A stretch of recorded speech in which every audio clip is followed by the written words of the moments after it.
Bon, moi j'ai connu les grands robots dans la cage. Je vous écoute, les nouveaux. Donc on a maintenant des robots qui sont dits aussi collaboratifs, qui peuvent travailler Ouais, dans des enceintes semi-ouvertes, c'est-à-dire qu'on a déjà une première barrière qui peut tomber, ouais, ou avoir plus de barrière du tout.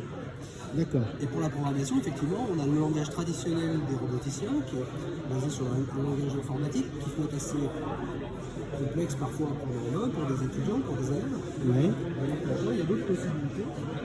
On peut programmer son robot avec des langages plus familiers, avec des blocs, comme un petit peu du Scratch par exemple. Ça ressemble, ça n'en est pas du Scratch, mais ça va ressembler. d'accord. Et ça nous permet de faire de la programmation plus simplifiée, notamment pour les publics qui sont moins avertis et moins à l'aise avec la robotique. D'accord. Donc, je travaille chez Stobli, je suis en charge de l'enseignement pour toute la France.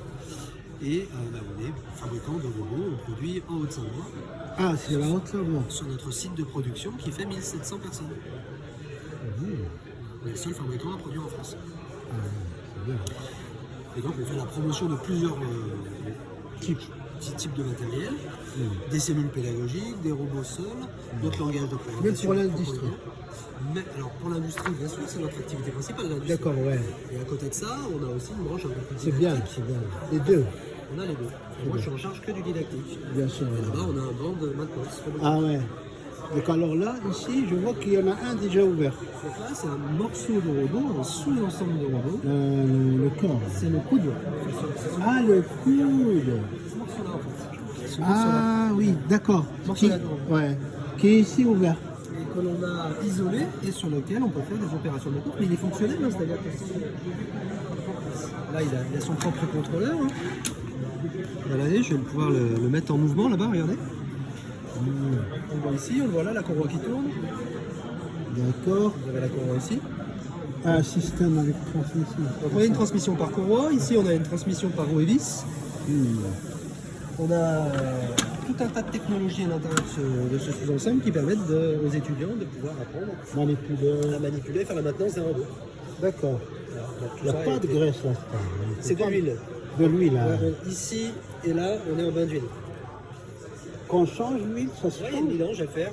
Ah ouais, Tous quand les, même. 20, tous les 20, 20 à 40 000 euros, selon les modèles. Il y a un petit genre de réservoir. Ouais, en fait, regardez. Ici, on a une vis pour voir le niveau d'huile. Seulement, le niveau d'huile, il se contrôle dans une certaine position. Donc, il faut aller ouais. chercher les positions angulaires pour aller voir ça. Ah. Puis ensuite, on a des évents, on a différentes...